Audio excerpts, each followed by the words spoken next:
داعي أصلا أنا تسمع اللي بيقولوه عادل ولا باسم. عندي evidence وكل شيء واضح.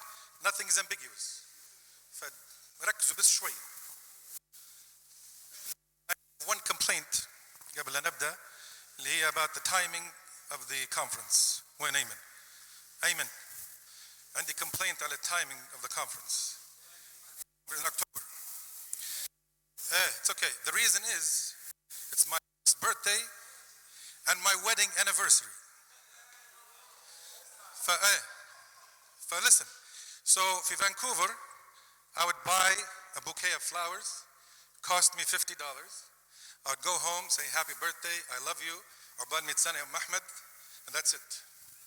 I'm on the good list. Now, I'm on the other list. Unless something has to come back with me with gold and diamonds. So, not only has this conference cost me a lot of money to get here, now I have to pay more money to get back. Okay. Good place. Yeah. All right, so let's start.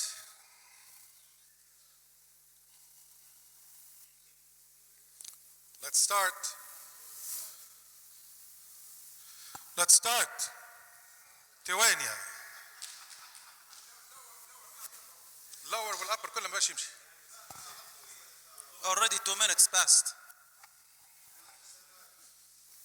بالك it's not ممكن they'll change the slides if they can. It doesn't work. Okay. So I'm not sure if we're going to see the slides or not. But I'll start with presenting two cases. عالي الصوت ولا كويس؟ Two cases. The first case, here we go, is of a 7-Indian male. So we have a big Indian, specifically Punjabi community that is very high risk, who has hypertension, hyperlipidemia, diabetes type 2, and a slightly increased BMI. Thank you. I think I forgot to add their excessive alcohol intake as well. Comes in with a few-week history of shortness of breath.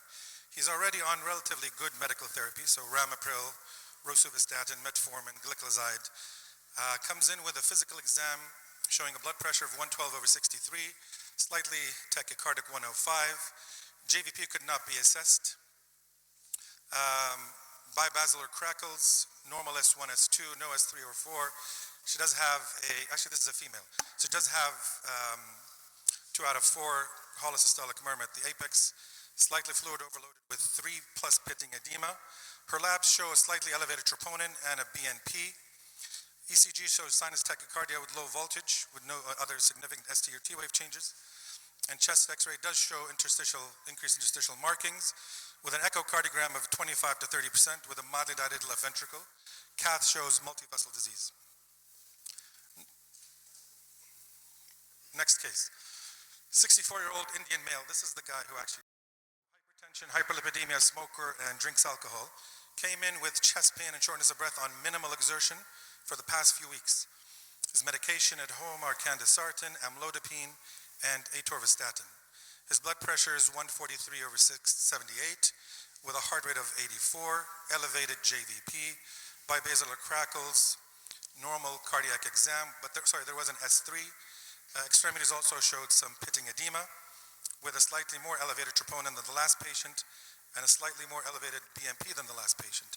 ECG this time does show some non-specific ST wave changes with a chest x-ray showing increased interstitial markings and an echo showing LVEF of about 30%, also mildly dilated. Cath shows multivessel disease. All right, the STITCH trial. So I think we heard Dr. Firas mention the STITCH trial. This trial started before I was born, 2002. So this is old. Young, sure, is there? I don't know, whichever way you want to look at it. This was before the era of we had good guideline-directed medical therapy and the 4 pillars of heart failure management. But anyway, it was a multi-center, non-blinded, randomized trial. Initially, they started off at 127 clinical sites with 26 countries. The inclusion criteria was coronary artery disease amenable to CABG and an ejection fraction of less than 35%. I didn't want to give a big introduction about there are no studies. that have looked into revascularization in patients with a low ejection fraction. So these, the two studies that I'm going to present are the only ones we have. The comparison was medical therapy alone compared to medical therapy plus CABG. The sample size initially was 2,000, but unfortunately they weren't able to recruit everybody. So they did recruit about 1,212. Because of the lower sample size, they had to increase the follow-up duration, and it was about 5 years, but with a median follow-up of 56 months. I only am focusing on the death rate, the primary outcome. Well, I'm not going to talk about secondary outcomes, but this is the most important one. Death rate from any cause. So this is table 1. You can see that the average age was actually, the median age was actually young, 60-year-old patients. The left ventricular ejection fraction is about 28%. These are stable patients, Adel and Basem. These are stable patients. Do not talk to me about a patient who has chest pain going from his bedroom to the bathroom. Do not talk to me about a patient who gets shortness of breath when going from the living room to the kitchen. These are stable patients. So CCS class 0 were about 35 to 40%, and 80% had class 2 or 3 NYHA. This is the distribution of the vessels involved and the numbers, so mostly 2 or 3 vessel disease with a little bit of 1 vessel and left main, so very small left main population. If you look at the medical therapy, you will notice 2 classes of medications that are not there, the ARNIs and the SGLT2 inhibitors. Now, if you guys remember, Dr. Firas showed an excellent table that showed the number needed to treat for the medications that we have for heart failure. And the 2 medications that had a single-digit number needed to treat are the MRAs and beta blockers. Look at the patients who are on MRAs in this study. Half of the patients were not on MRA. That's a very bad percentage. So the results, this slide is traumatic for surgeons. As you can see that the hazard ratio does cross the line of unity. So the conclusion is from this trial, in this randomized trial, there was no significant difference, Adel, there was no significant difference between medical therapy alone and medical therapy plus CABG with respect to the primary endpoint of death from any cause. Can it be any clearer than that, Adel? That's it. Your privileges are suspended. Next, Basem. When Basem? Basem, concentrate please. So this is the revived BSIS 2 trial. Revascularization for ischemic ventricular dysfunction. This study was a prospective, multi-center, randomized open-label trial. So the study period, I was born by then, so 2013 to 2020, and it was concluded in 2022. And the inclusion criteria were extensive coronary artery disease, ejection fraction less than or equal to 35%. Interestingly, they added viability in at least 4 dysfunctional myocardial segments that can be revascularized. So the idea was to completely revascularize any viable myocardium. I'm not going to go into viability. I don't want to go down that rabbit hole. So this study compared medical therapy, including device therapy, compared to medical therapy, device therapy, and PCI. The sample size was 700. The exclusion criteria was acute MI within 4 weeks, or acute decompensated heart failure, ventricular arrhythmias, valve disease, and less than 18-year-olds. So Basem, again, these are stable patients. Primary outcome, like I said, I'm only going to focus on the primary outcome, death from any cause or hospitalization for heart failure. So this is table 1. Median age was 70 years old, so a slightly older population. The ejection fraction was about 27%. And 60% had no angina, 70% were only class 1 or 2 NYHA. So again, relatively asymptomatic patients. The breakdown of the coronary artery disease was a little bit of left main coronary artery disease, but mostly 2 and 3 vessel disease. So this is a breakdown of the medical therapy that was used. So by now, ARNIs were available, but the use was absolutely dismal. And again, MRA was only about 40 to 50% average. So again, dismal. Just to show you the comparison in the previous study, even though it wasn't really good medical therapy, there was still no statistically significant difference between CABG and medical therapy. So will we ever know if optimum medical therapy on all the medication we have now are going to be better than CABG or not?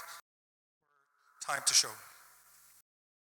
All right, this is the interventional cardiologist heart attack slide. Oh, beautiful, 2 lines, almost identical. Identical, ya Basem. Again, this is the conclusion among patients with severe ischemic left ventricular systolic function who received optimal medical therapy. Revascularization by PCI did not result in a lower incidence of death from any cause or hospitalization for heart failure. Is that crystal clear, Basem? Okay, I didn't see him. All right. Join Adel, please. Okay, so going back to case 1, so this lady was treated for heart failure as an inpatient, actually did very well, was ambulating around the hospital with no symptoms, and we sat down with the family and said that she was not very active, and she was euvolemic, she was stable, was not having any symptoms. We did not refer her for revascularization. She was sent to the heart function clinic, where she was seen by us regularly, placed on optimal medical therapy. Echo in 6 months showed that her ejection fraction is about 40 to 45%. And this is a point that why I asked my question is, do we chase the ejection fraction? The answer from Dr. Firas was an absolute no. It's symptoms, and you do your best with the medical therapy and see how the patient does. Patient number 2, however, this is a guy who I thought needed to go for revascularization and for CABG. So he was actually accepted for CABG, but patient refused. I asked him, okay, let's do multi-vessel PCI. The patient refused. I said, we'll refer you to the heart function clinic. He did go. Sometimes he would come, sometimes he wouldn't, but he was non-compliant whenever he did come. So he was readmitted to the hospital with chest pain and shortness of breath again. Now, I generally try to be very nice on the initial visit and speak to the patient and their families about trying to be compliant with medication and lifestyle changes and see how that goes. Unfortunately, there are some patients where you have to use the scare tactic. And what I do is sit down with the patient and tell him, you're going to die. You're going to die. And I ask, do you have any grandchildren or children? And they say yes. And I say, you will not be able to see their wedding and their weddings. You will not be there for them. So again, we sent her to the heart function clinic. I don't know whether I scared him or not, but he was more compliant. He still did not want to have revascularization. And every time he sees me in the clinic, he tells me, Doc, I'm still alive, and I didn't get revascularized. His ejection fraction was also about 40 to 45%, and is doing very well. I don't like to see him because he proves me wrong, but that's the way it goes. Okay, a question to the audience: what is the strongest reflex in cardiology? Does anybody know? OEF, okay.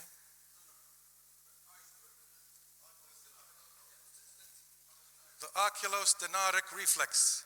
This is the strongest reflex in cardiology, among cardiologists. Very, very serious condition. So this is a case that was published in, I think, Circulation. The oculostenotic reflex and iatrogenesis fulminans. 68-year-old gentleman, for some reason, I don't know who ordered the stress test, routine. The patient has no symptoms. Unfortunately, it was electrically positive for ischemia, but physiologically negative. Nonetheless, he was sent for a cath, 50% to 60% lesions, treated medically. Alhamdulillah, so far. But 5 years later, for unknown reason, had a routine nuclear stress test which showed mild inferior posterior ischemia. He was sent to the cath lab and had significant lesions this time in the proximal LAD, left circumflex, and the PL branch. Had a balloon angioplasty only to the proximal LAD. 1 week later, they brought him back and did a stent to the left circumflex artery and angioplasty to the PL. Shani, 2 months later, patient developed chest pain for the first time, admitted to the hospital and sent for a cath, high-grade stenosis of the proximal LAD, stented, stent placed in the LAD. Because of that, he had a dissection distally. They decided not to do the left circumflex stenosis and treated medically. 1 month later, the guy comes back again with angina, this time sent for a cath. The left circumflex artery was stented. A few months later, developed angina, sent for a cath, and at this time they said CABG. Knockout from stage 1, you guys have nothing to say anymore. So now let's just sit down and enjoy CABG for his PCI.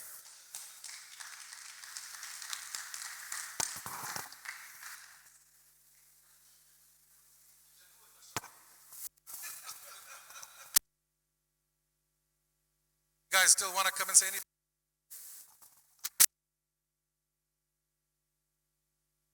We'll hear the other vision now. Thank you, Dr.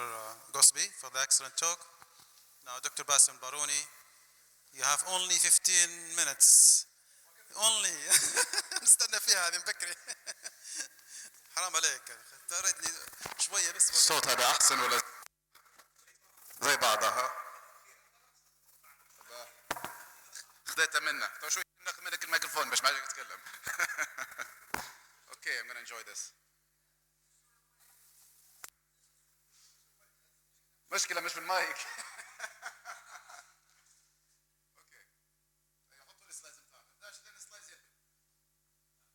السلايز يبدو افتح لنا المحاضرة.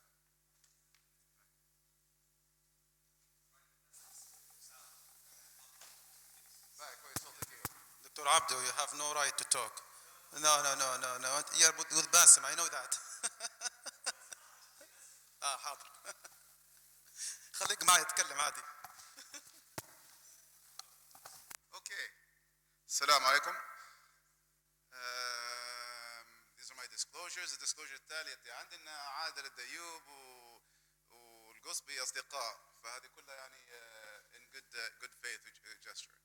Case, 84-year-old gentleman admitted with pulmonary edema. We started him on medical management. I was the attending on service at that time as part of the workup. He had an ejection fraction of 20%, less than 20%, with severe LV dilatation of more than 70 millimeters, with global hypokinesis. Had an angiogram, showed a tight ostial LED lesion and a tight mid-LED lesion. The circumflex, large ramus, and a RCA were all free of significant disease. So come back to how we managed this case.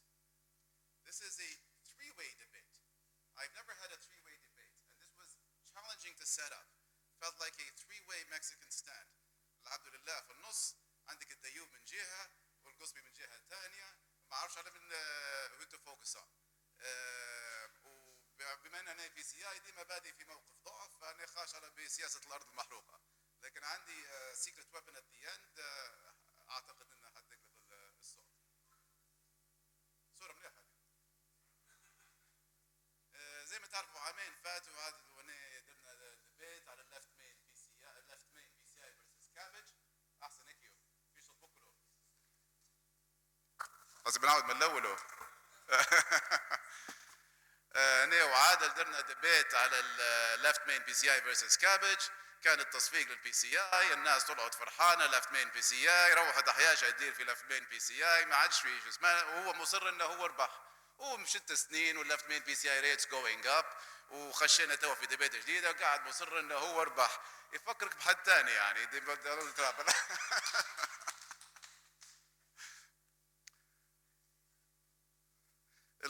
بينما احنا نخدموا في الهواء ولا في الكات لاب وعرقانين ولابسين الليدز، عندك القصبي مقعمز مرتاح في الاوفيس بتاعه يفكر وجوه مليح ومن كتر ما هو مرتاح عنده طاسه قهوه في يده وطاسه قهوه ثانيه في الفنجان باش ما تنقصش عليه. We all know the ischemia trial results, which was a trial of conservative management versus revascularization, not PCI, revascularization. showed no difference in outcome in terms of prognostic benefits, but did show that revascularization improved symptoms. However, patients with low ejection fraction, less than 35%, were excluded. And this is a common problem with all or the majority of trials of revascularization. So what is ischemic cardiomyopathy? You look at the trial recruitment data, it's reduced ejection fraction with concomitant obstructive coronary lesions.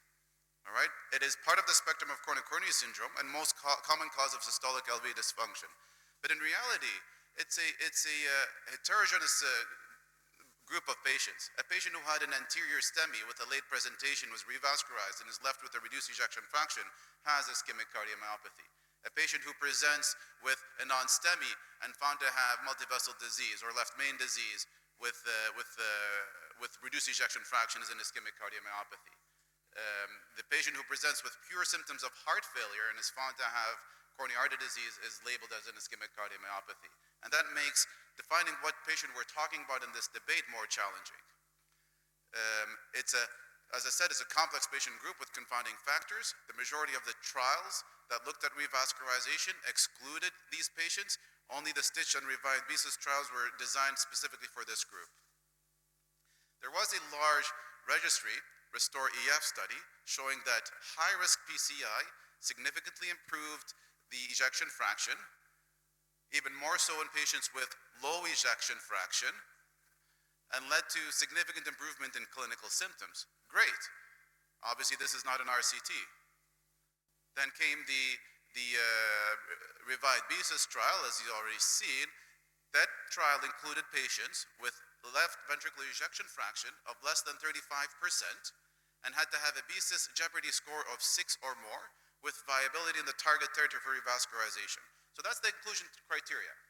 As long as you have a low ejection fraction and a BESIS jeopardy score of 6 or more, you would be eligible to be included in the trial. That's important. And again, you can see here, at 5 years, the Revive trial showed no difference between medical therapy or PCI.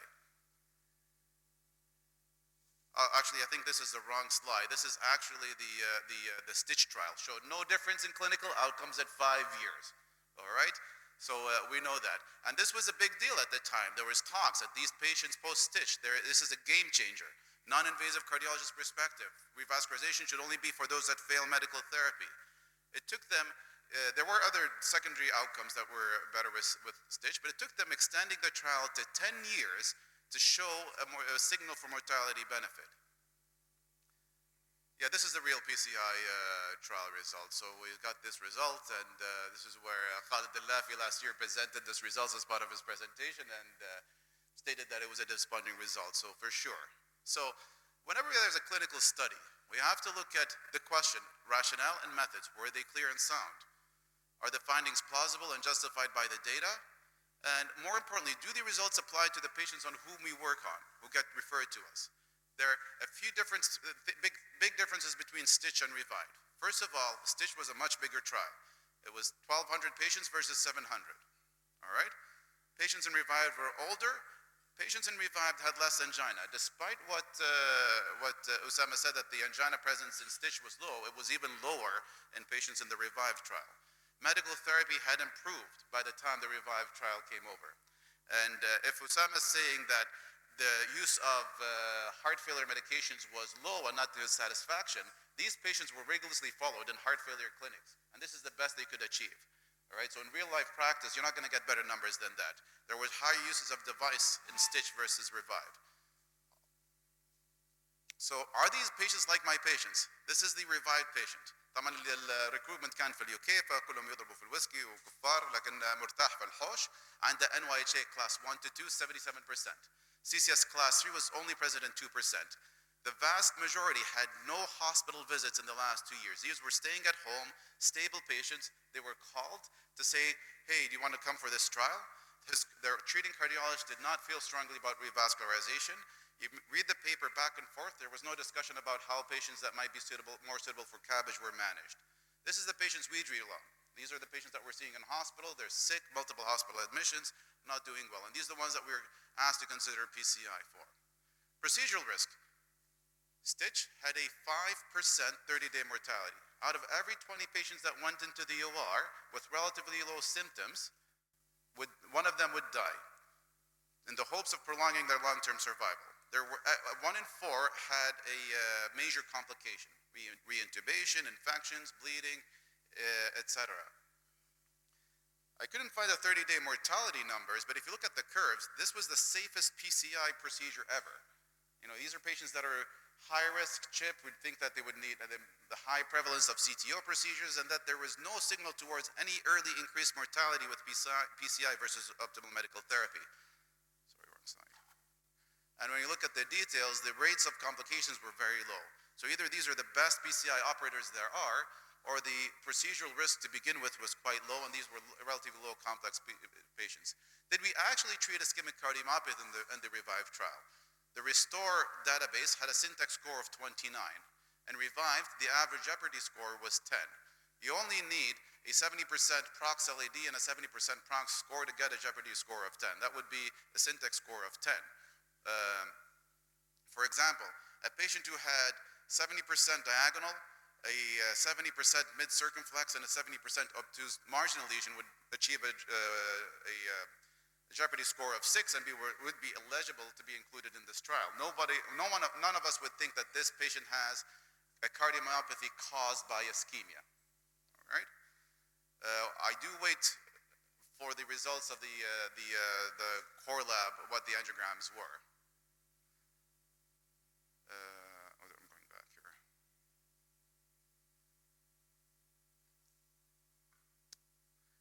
And the problem with patients involved in the randomized trials is they're not the same patients that we treat from day to day, and we see this from ischemia.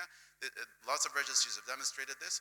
In this registry of patients who underwent revascularization, they found that half of the patients did not meet the ischemia trial enrollment, and those that didn't did worse overall. So back to this patient. Had a proximal tight 90% LED lesion and a mid-LED lesion, but he had global LV systolic dysfunction.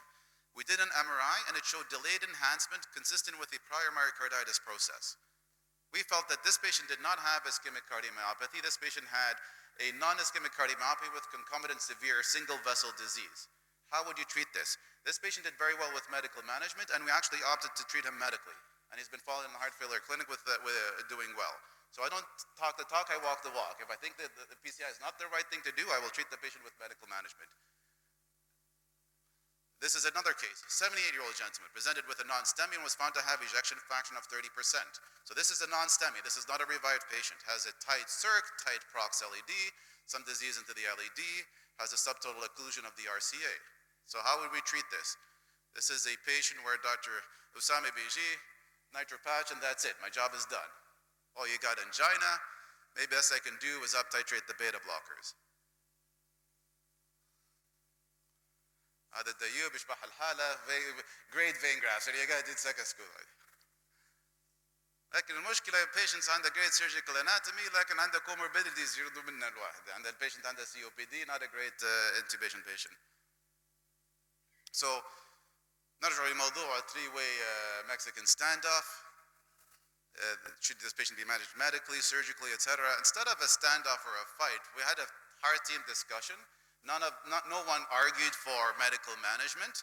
The surgeon felt the comorbidities were high. I felt the syntax score was reasonable and I can get a good PCI option. And this patient ended up being treated with PCI. He had one stent in the RCA and then bifurcation stenting of the left main circ LED and went home and did well. So, summarize, the STITCH trial results should not be extrapolated towards PCI. This is a different comparator, nor should the different results infer a head-to-head superiority of CABG towards PCI in this population. There is another bypass surgery versus PCI trial happening right now, the STITCH 3 trial, that is looking at patients with multivessel disease and reduced ejection fraction to randomize them to either PCI or CABG. I honestly think that a better trial would be to compare revascularization towards medical management, especially with the advances that we've had in medical management. A kind of an ischemia trial, if you will. Our patients are randomized either to be conservatively managed versus getting an angiogram with the view to revascularize and decide if they should go for the decision versus PCI versus CABG would be a heart team approach. So Asymptomatic patients at home with no recent hospital admissions can be managed medically. Patients with low surgical risk, good graft targets, and good life expectancy should be considered for bypass surgery, while symptomatic patients with high surgical risk or low syntax score should be offered PCI, regardless of the ejection fraction. And this is my final slide. This is my secret weapon. You can leave that play.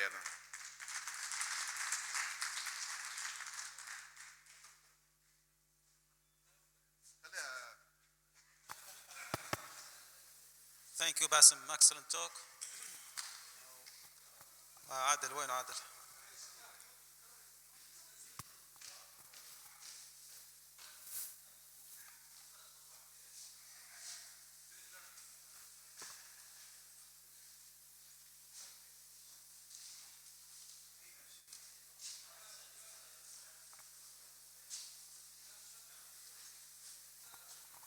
السلام عليكم جميعا.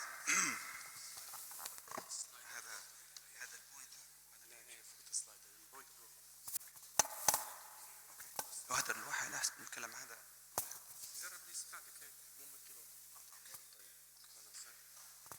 السلام عليكم جميعا. بارك الله فيكم. I'd like to thank the organizing committee for this kind invitation.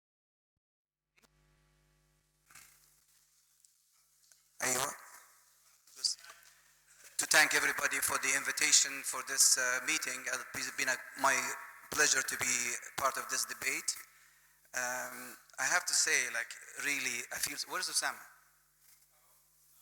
I feel sorry for Osama, guys, because I think he's not aware of the literature. I think he's probably outdated, and I think he should go to PubMed and Google up-to-date result of the Stitch trial, the extended 10 years outcome. Your first task is to look at the 10 years published in 2016, and it's a median follow-up of 9.8 years, with an average of 3.7 to 12 years. So I'll be easy on you. So no disclosure. We all know ischemic cardiomyopathy is responsible for almost 50% of all cases of heart failure. Unfortunately, less than 1% of patients enrolled in revascularization trials enroll patients with low EFs. And we know the outcome when we operate on these people are usually less favorable compared to open. This is a 55 years old gentleman. He is diabetic with a class 2 symptoms of heart failure with EF less than 21%, admitted and was asked to see him. So looking at the angiogram, this is a poor LV function, occluded LAD, and there's a disease in the circ and the RCA. So I won't ask any of you to answer now, but hopefully after I go over my slides, you'll be able to answer me. Medical therapy or PCI or CABG. Let's start with this poor guy here. So the guidelines clearly say, both in the ACC and the European guidelines, that for people with LV dysfunction less than 35% multivessel coronary disease is a class 1 recommendations, whether you go to European or a 22 updated guideline of the American guidelines. If you look at the Stitch trial, you have to look at the data, Osama, very carefully, okay? Because this is the extended follow-up. When they published the trials of Stitch at 5 years, there was no difference in all-cause mortality, but there was a difference in cardiovascular death that you're probably not aware of. But because of the primary outcome was all-cause death, it was considered neutral or equivalent, and you guys claimed same outcome. But when they extended the trial to 5 more years, and that is the beauty of follow-up, you guys as a cardiologist likes to report your 6 months and 1 year outcome and celebrate and push the guidelines, people to change the guidelines. We wait for 10 years because we aim for benefiting the patient long term. You guys want to treat now. So if you look at this trial, which excluded left main and people with very symptomatic class 4 and 3 angina, I've never seen a trial that is positive in all items of primary and secondary outcome. Look at primary cause, death from any cause, significant in favor of CABG. Secondary outcome, you pick any of the outcome. Cardiovascular death in favor of CABG. Hospitalization with death in favor of CABG. Any combination, it's in favor of CABG. But this is only if you follow your patient up to 10 years. So you can see clearly the divergence of curves. If we follow the patients here and patients here, we know I'm comparing medical therapy versus surgery. There's doesn't need an Einstein to think that at 30 days or 1 year, I will have more deaths and more complications. But the gain from CABG will start after 2 years. You clearly see the convergence of the curves and continue to diverge. If I stop where he did, stop at 5 years, CABG did not show superiority statistically at 5 years. But if I follow longer, you can see the divergence of the curves.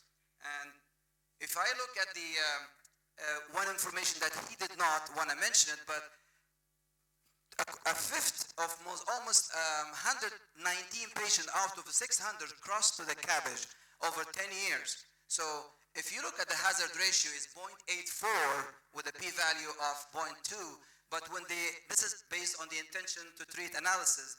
But if you analyze the data as per protocol analysis, it's actually shifting the hazard ratio to 0.77, which much more positive p-value. And this is, I think we don't see very often a trial with the number needed to prevent death from any cause at 14. And if you look, number needed to treat to prevent cardiovascular death is 11. And as I said, doing CABG versus medical therapy gives you an average of median of 18 months longer survival. So don't tell me medical therapy is better or equal to CABG. As we said, 66, half of the crossover from medical arm to the CABG happened in the first year. And I can tell you that what impact of the analysis and the benefit, because if you have a fifth of your group switched to the CABG population and you analyze them at 5 years as being in the same arm, if you do intention to treat analysis, you'll be getting different results. In CABG group and the PCI, the medical group, almost equal need for ICD. I agree. The criticism of this trial is the medication was not up to date.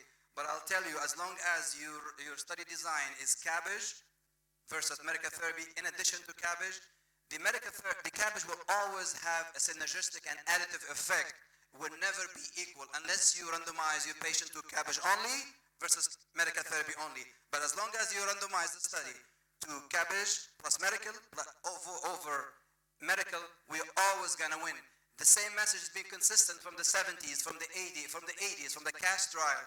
Salim Youssef randomized the meta-analysis confirmed the same concept.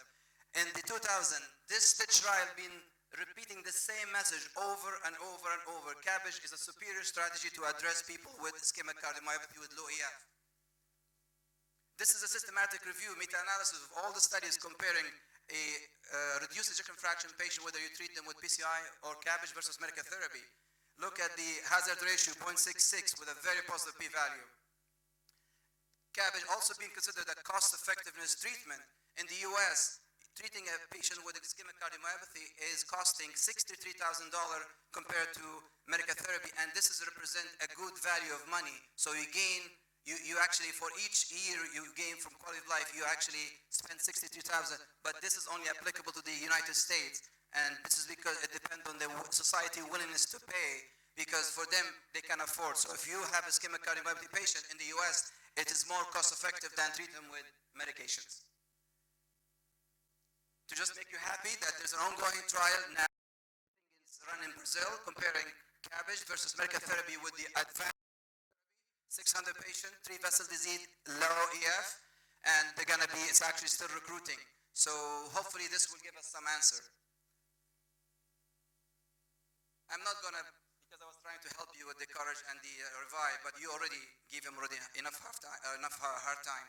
But this, if you look at the revived trials comparing PCI versus CABG, look how superimposed these two curves. There's absolutely no difference. By the way, Basem is not 5 years, it's 3.4 years. And if you look at the hazard ratio, it's 0.99. Look at the beautiful divergence of, this is pretty much, if we're saying this is the ischemic cardiomyopathy patient, look how different these curves. This is 4 years, this is 10 years, and that's the value of long-term follow-up. In summary, in surgical candidate with graft, watch my words, in surgical candidates with graftable coronary artery disease, surgical revascularization provide reduction in overall mortality, cardiovascular deaths, hospitalization, independent of the symptoms, baseline LV size, function, regardless of any viability or evidence of inducible ischemia. PCI provide no advantage over medical therapy. Now, my friend, Basem. Okay. This is Ontario. It's coming from where I practice. This is a study. They looked at ejection fraction less than 35% in patient undergoing revascularization, PCI versus CABG. And it's actually a big study. It's a propensity match study of over 2,000 patients on each arm. Look at every primary and secondary outcome. It's all in favor of CABG except the stroke. This is again from the province of Alberta, looking at patients with low ejection fraction and diabetes.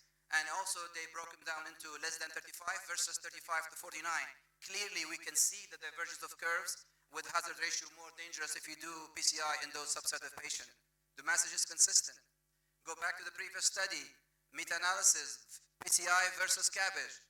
Again, hazard ratio 0.82, p-value significantly positive, favoring CABG in this patient with low ejection fraction. Look at the temporal trend. Despite all what we've been describing, all the guidelines, look at this is the state of Virginia, looking at the utilization of PCI. So despite the evidence that we're saying CABG is superior in this group, we continue to see PCI being utilized in this subgroup with a slight decline in CABG. And if you look at the other scary slide in the bottom, CABG people achieve more than 90% complete revascularization versus 20% only achieve. If we actually care that a complete revascularization will derive, you have benefit to your patient. So if you see somebody who can only give you 20% versus 90% of revascularization, then you should ask and question his intervention. So stage 3, Basem said, I think this is a study that needs to be done because there's no head-to-head trial. And I think Basem touched upon this, which is it's an EF less than 40%, and it's going to be followed for 5 years. So this will be, hopefully, will close this gap and loop, and hopefully these guys will stop touching these patients. It's still recruiting. And by the way, they are telling them, please use everything you learned in PCI, every IVIS, OCT, everything, because we're sick and tired of every time we have a study that proven CABG is better, oh, we have a drug-eluting state. It's a first generation, it's a second generation. There is no interest to it. So please use every technology and Lima will beat you. So we'll go back to the same case. I'd like to see a raise of vote on this case. Who would treat the patient with PCI or medical therapy, and who would treat with PCI or CABG? CABG? Medical therapy?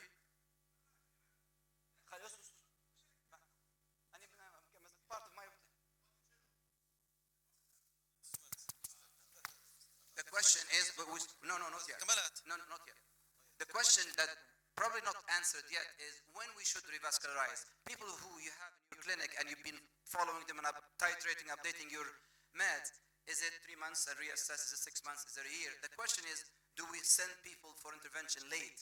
And is the contemporary medical therapy enough? In my opinion, it's a supplementary. It's never going to be, again, it's individualized care based on the patient. But if I have a patient with a graftable target and having a low ejection fraction, 60s or 70s or 80s, there's no point to say, well, he's stable, I'm going to keep him in medication. The other topic, which probably won't be spending much time, is what is the role of myocardial viability in this high-risk patient? Take-home message. CABG provide better survival overall with lower CV death and reduced hospitalization. CABG is cost-effective compared to medical therapy. For a lot of you think that by opening and hospitalization is going to be most effective, less effective and more costly. It's not. Evidence and published guidelines, significantly more patients are treated with PCI compared to CABG. PCI provide no advantage of medical therapy. Significant number of patients with ischemic cardiomyopathy, they actually have other conditions to be addressed in surgery, such as LV aneurysm and severe MR. So probably adding this procedure could potentially also alter their outcome. Despite the fact that we're waiting for these 2 studies, and I hope we will see each other in 5 years' time, I would probably deliver the same message, and you guys are going to be there, and CABG will be there. Thank you. Good, excellent. I need a speaker up. I'll give a rebuttal to Dr. Osama. Then what we're gonna do after they get the rebuttal quickly, we'll give the talk to the moderator. Are we doing rebuttals? Very quick, very quick. One word for each. How much time?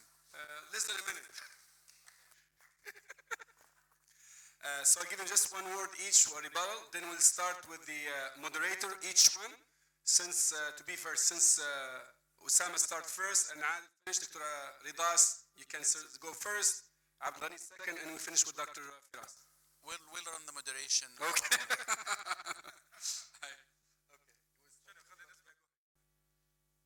يعني عارفة عادل يعني if you have somebody like Adel in your heart team, it's a problem. ما تقدرش تخش معه إلا ب boxing gloves. And you are so predictable. So the stitches, okay, أنت قلت لي تو ما تقراش في studies. Let me ask you a question because I'm going to embarrass you now. What is the hazard ratio for stitch, the first one? Tell me. 8.4. I know. For stitch, 0.86. 0.86. Yes. What's the hazard ratio for stitches after 10 years? So for 0.02 of a hazard ratio, you're going to crack everybody's chest open for revascularization. For 0.02 of a hazard ratio, you're going to crack everybody's chest open. Secondly, stitch yes, was not powered for 10 years. So it's not a reliable study to base guidelines on, even though, you're right, the guidelines base their recommendations class 1 because of stitches, but it's not a good, for my opinion, it's not a good recommendation. Let's give the word for... Thank you.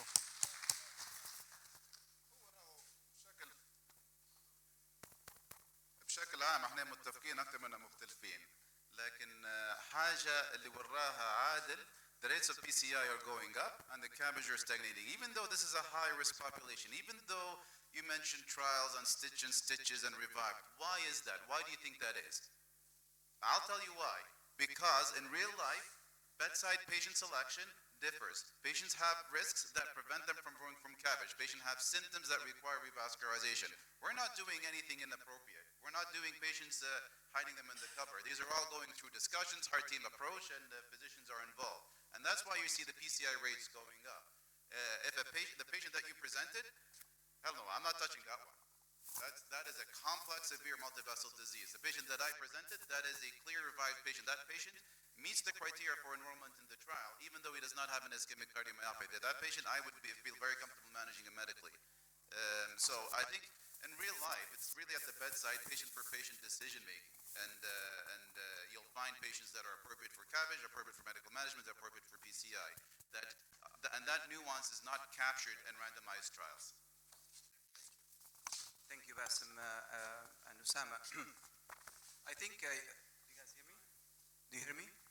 So I think we clearly, if you look at and you focus on the, I do believe you can tell by the look of the angiogram, whether earlier with Abdulghani, with the case that was shown by, and also the story that he shared, these are not the patients that I see.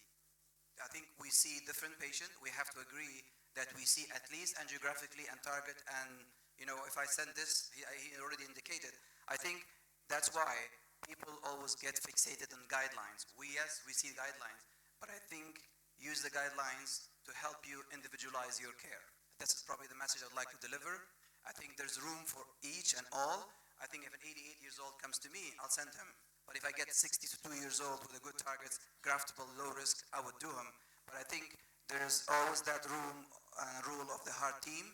I think we're moving toward that multidisciplinary team, especially in more complex coronary. I mean, the straightforward cases, good LVs, probably we have pathways, but I just want to emphasize that. Thank you very much. Yeah, we'll give a word to the moderator, then we'll do a vote again to see if what the knowledge you guys heard today change your mind or not. Go ahead. Okay, thank you very much to all of our speakers. You guys made a great case for medical therapy, PCI. No need. For PCI, cardiac surgery, as well as medical therapy. Of course, I was asked to be one of the moderators here, even though I wasn't in the program from before, because it was felt that it might be too contentious between PCI and cardiac surgery. So I have an interventionist and a cardiac surgeon with me in the panel. We'll hear a quick comment from each, and then we'll make final comments and then get a vote from the audience. Thank you very much. Excellent talks. All comes to the patient's care. Patients is the center of care. Whatever we do, we keep in mind that patient's care comes first, then comes to the heart team approach. So it's class 1 indication. That's always a priority. Scientifically, medical therapy works very well for all patients, CABG, PCI, whatever. We have to start medical therapy and optimize it. Now comes to revascularization.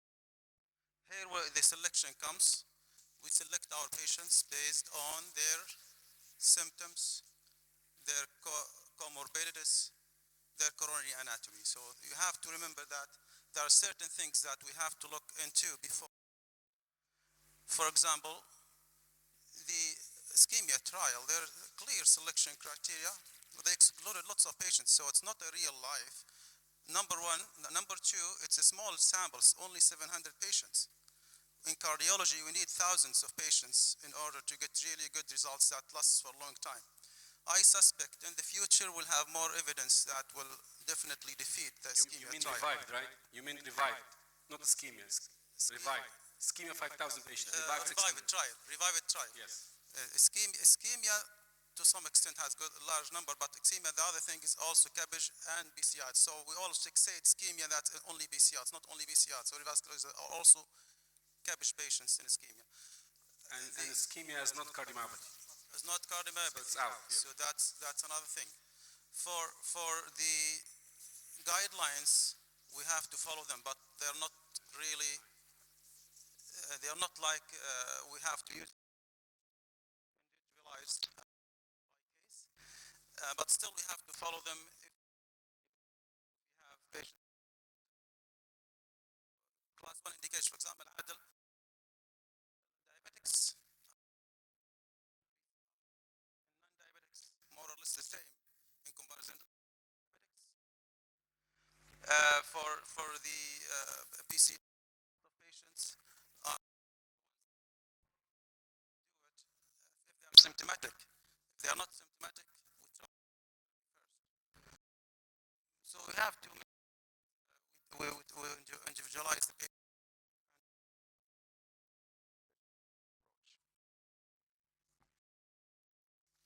Thank you very much indeed for three elegant presentations. I think very important just to avoid confusing. We're talking about patients with no chest pain. They have no chest pain. They come with signs of heart failure, impaired ventricular function due to coronary artery disease. These are not the regular patients that come to you in the clinic every day. And will come to you if they have angina, if they have chest pain. The treatment of this patient is different from what you heard. These patients will need intervention, and they will need lima to LAD for sure, plus minus stents or other grafts. Number one, we're dealing with the CIS trial is dealing with patients with ischemic cardiomyopathy, i.e. they have no viable myocardium by definition. That's why you see the results may be somewhat close. But if medical therapy works, there will be no need for cardiac surgeons or interventionists in the we will be here. So medical therapy may work for some patients, but not for all. You cannot be categorical about patients with ischemic cardiomyopathy. If there's signs of viable myocardium, these patients will need and a blood flow,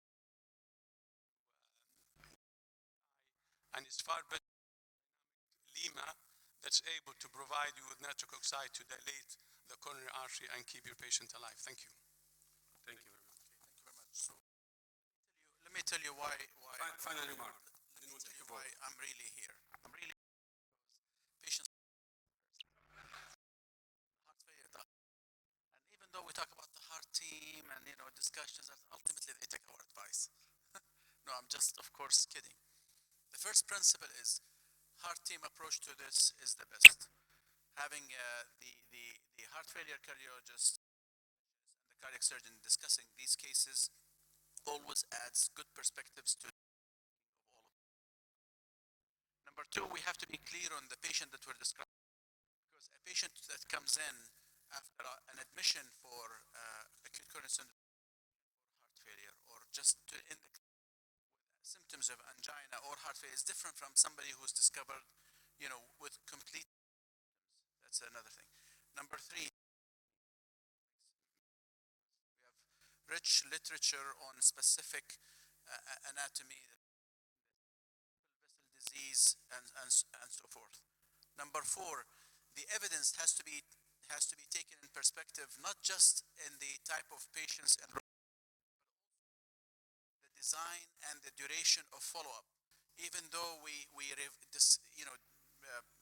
criticized Revived in the sense that it was a neutral study, the duration of the follow-up was much shorter than the positive stitch trial. So we still don't know if long-term is going to show benefit with Revived. So I'm just saying we should always compare trials unless we're comparing, truly comparing same to the other trial. So a follow-up for 10 years in myopathy patients who are also on medical therapy during this time is not like a shorter follow-up in the case of the PCI.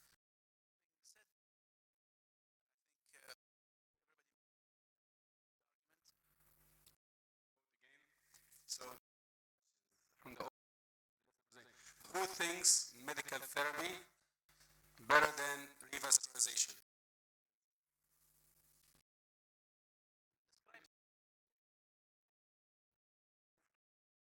Ischemic cardiomyopathy. Ischemic revascularization. No, Cardiomyopathy. So, okay, so we have more than we had before. Now, who thinks revascularization better than medical therapy, on top of medical therapy? Who think PCI better than CABG? Okay, we have one interventionist. Yeah. No, but just PCI better than CABG.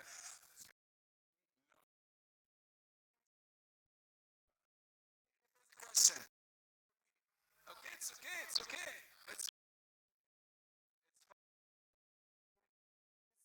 It's okay. Believe that revascularization better than medical therapy alone. Who think one intervention?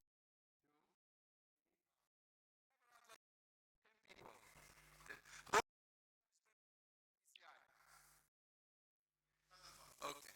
So, no, more. Okay. But anyway, I think the point is the heart team approach. That's, I would say, the take-home message.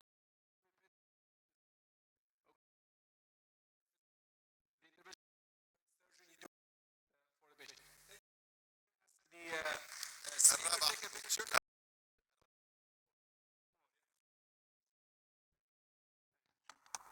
And guys, next from the Joint Cardiac Society, we're for Tunisian will talk to us, and also we have the European Cardiac starting soon. We'll start first with Dr. Salim Abdel and I would ask Dr. Osama, the LCS president, and Dr. Ali Nehum to join the chairing session.